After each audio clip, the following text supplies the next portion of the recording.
Qoy mən yenə söhbət açım ilk baharımdan. Nəğməm ilə bir də keçim öz diyarımdan. Qoy mən yenə söhbət açım ilk baharımdan. Nəğməm ilə bir də keçim öz diyarımdan. Bol bəhrəli Muğan düzü, Mil düzü, Şirvan düzü, gəl gəl deyir şən Azərbaycan. Hər gülləri şəfalıdır, göy gül nə səfalıdır, hər yanı gülşən Azərbaycan.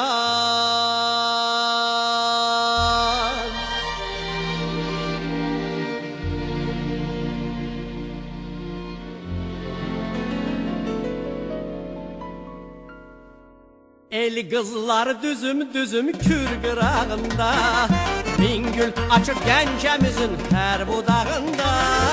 Dost elləri Qarabağın dağ bu qarlıdır, gen çölləri bu torpağın xoş baharlıdır. Bol bəhrəli Muğan düzü, Mil düzü, Şirvan düzü, gəl gəl deyişən Azərbaycan.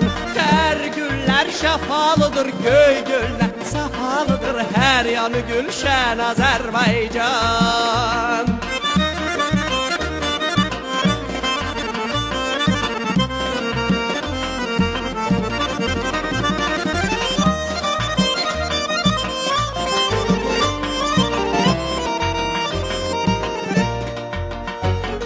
Hər damlası layla çalan göy Xəzərim var, hər ulduzu nəğməm olan min şəhərim var.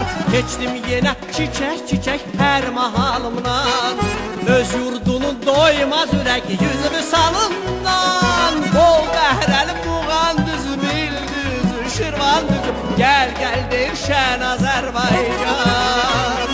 Tər güllər şəfalıdır, göy göllər safalıdır, hər yanı gülşən Azərbaycan.